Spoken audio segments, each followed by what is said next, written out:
Olá, companheiros de jornada. Estamos mais uma vez aqui para refletir sobre as palavras do Evangelho e hoje o nosso tema são velhos hábitos, vícios, né? Lá no capítulo 9, no item 10, diz o seguinte: o corpo não dá cólera àquele que não a tem, como não dá os outros vícios. Todas as virtudes e todos os vícios são inerentes ao espírito. Sem isso, onde estariam o mérito e a responsabilidade? Olha que interessante. Então, os nossos vícios, eles são lá de dentro, lá da nossa essência, do nosso espírito, que na verdade somos espírito, né? Em primeiro lugar, é necessário a gente conceituar o que é um vício. O vício são as nossas dependências, que são muito vigorosas, são dependências radicais, né? De uma pessoa que se encontra sob o controle de outra pessoa ou de alguma coisa. Então, o vício nos deixa sob o controle de uma pessoa ou de alguma coisa. Então, a gente não pode considerar como vício somente aquele vício no consumo de tóxico, cigarro, bebida, coisa material e física, né? Mas o conceito é mais amplo. Analisando em profundidade, o que a gente deduz, o que é um vício? É uma atitude mental, é um comportamento nosso interior, é uma atitude lá de dentro nossa. Como a gente se comporta diante de determinadas coisas. Muitos de nós aprendemos a ser dependentes, né, desde muito cedo, né, com pessoas que nos são, às vezes, até muito super protetores ou são muito reacionários na forma de lidar com a gente, né? E isso, muitas vezes, elas criam clichês psíquicos que são bloqueadores. E a gente mais tarde continua sendo aquela pessoa de caráter oscilante, inseguro, né? Por quê? Porque com o passar do tempo aquelas pessoas não estão mais conosco, né? E aí nós estamos soltos na vida e aí, pelo fato da gente ter sido muito castrado, né, por determinadas pessoas, a gente acaba se tornando inseguro. Isso acaba sendo um vício de postura, de atitude diante da vida. Os fatores que propiciam os vícios e as compulsões, geralmente elas ocorrem em ambientes familiares ou sociais de um modo geral. Ou seja, se nós temos esse comportamento, essa atitude, normalmente essas atitudes são impressas por determinadas experiências que nós tivemos com outras pessoas. São esses embates que a gente tem na nossa vida durante o dia, né? E esses conflitos, esses traumas, essas coações, esses desajustes, esses desequilíbrios de um modo geral, eles acabam indo lá se enraizar na nossa zona perispiritual, na nossa zona mental. Porquanto que os vícios, eles são o quê? A reação, né? Eles são os fatores externos, os efeitos externos daquilo que nós temos de conflito interno. Então, o álcool, a droga, muitas vezes, né? Enfim, sejam lá esses vícios mais que todo mundo fala, né? São o vício, ele é viciado. Ele é viciado em cigarro, ele é viciado em drogas ilícitas, ele é viciado em álcool, é um bêbado, né?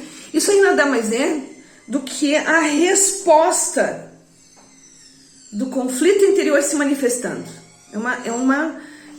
É uma forma daquela pessoa, daquele ser dizer: olha, eu estou tentando usar esse álcool como um sedativo, como um analgésico. Quem fuma, e eu fui fumante, posso dizer para vocês, diz o seguinte: eu fumava um cigarrinho e me acalmava.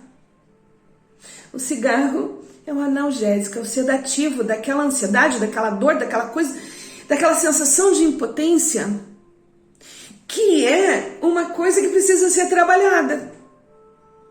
Então, quando a gente consegue trabalhar aquilo que gera o vício externo, a gente consegue se livrar desse vício externo. Porque, na verdade, o que a gente está conseguindo é efetivamente trabalhar aquelas situações internas conflitantes. Mas e quais são esses vícios internos que também se manifestam de forma externa e que não usam a bengala da bebida, do cigarro, do vício externo mais efetivo? Nós temos outros vícios. Nós temos o vício de falar descontroladamente, sem raciocinar, sem nada. Tem gente que fala pelos cotovelos, não sabe nem o que está falando. Então foge o equilíbrio, foge muitas vezes o bom senso, só fala, né? Não para de falar um minuto, tem a necessidade de falar. Isso é um vício. O vício de mentir. Tem gente que consegue mentir pra gente, pra ela mesma, e portanto depois sai mentindo pro resto do povo, né?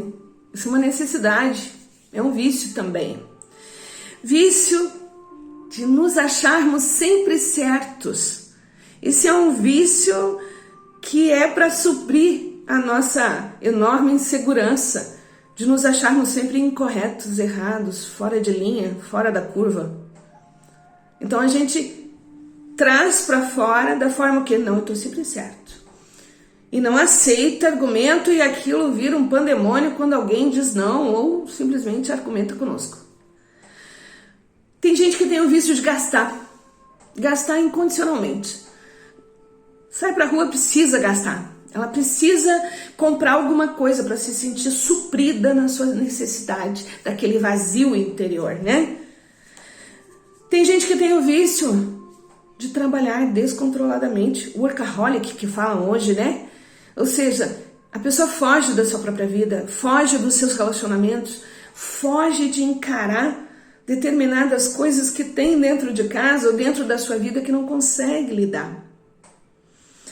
Enfim, as chamadas vicissitudes, viciações, elas residem exatamente nessa situação.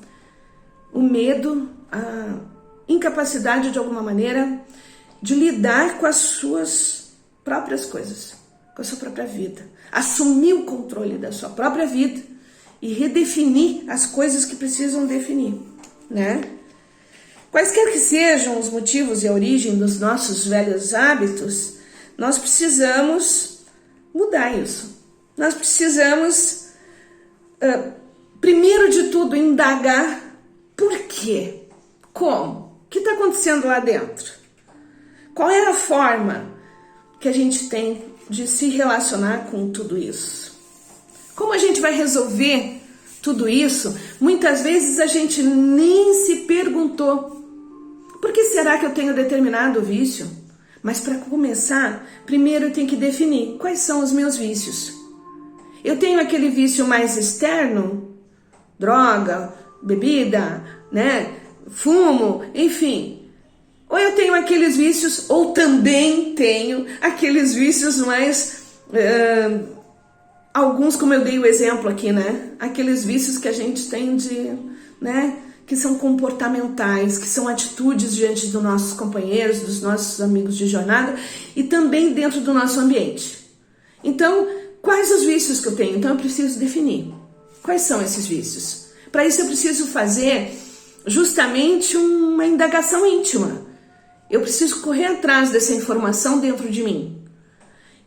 E depois de fazer isso, nós vamos ter que começar a aguçar, a treinar, a disciplinar nós mesmos, a trazer determinadas atitudes para a nossa vida. Exemplo, aguçar a nossa capacidade de decidir, de optar, de escolher de forma consciente.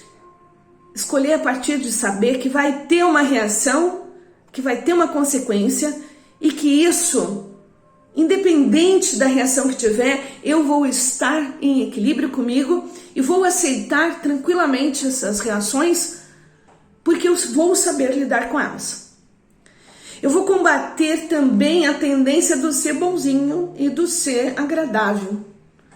Ou seja, muitas vezes a gente não é o que verdadeiramente é diante do mundo, porque a gente tem aquela falsa ilusão de que a gente precisa ser agradável aos outros. O que os outros pensam e falam acaba sendo mais importante para nós do que realmente sermos aquilo que somos. Nós temos que ter uma habilidade muito interessante, que é a habilidade de dizer não. Não. Então essa habilidade, ela é extremamente importante. Por quê? Porque muitas vezes o não é a caridade que o outro precisa.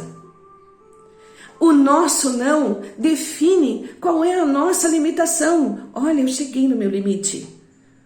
E essas pessoas que convivem conosco, a pessoa que está na nossa convivência, na nossa vida, ela tem que ter noção qual é o nosso limite. E nós temos que ter noção do limite dela também. E isso cria aceitação mútua, cria uma convivência onde o respeito acaba se manifestando de forma mais natural.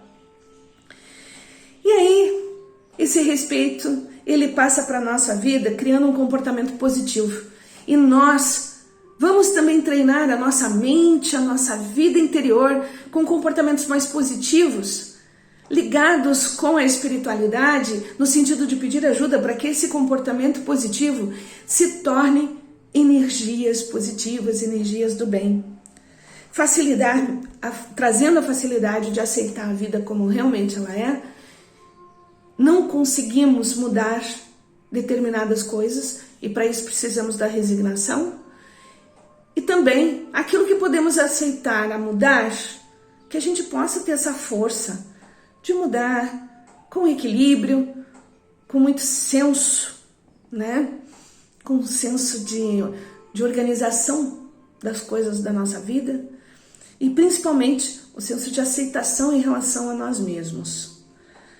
Não esquecendo sempre de cultivar o autoconhecimento a todo momento. Como Santo Agostinho, que chegava no final do dia e ele sempre se questionava: o que eu fiz hoje? Como fui hoje?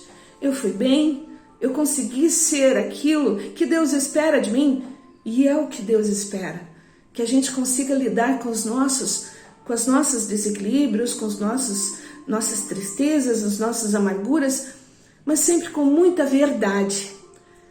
E também com muita ajuda, porque os outros vão nos ajudar também nos dizendo: olha, você não foi legal, vamos ouvir, vamos passar pela peneira e saber se aquilo que aquela pessoa está nos dizendo faz sentido, vamos ouvir.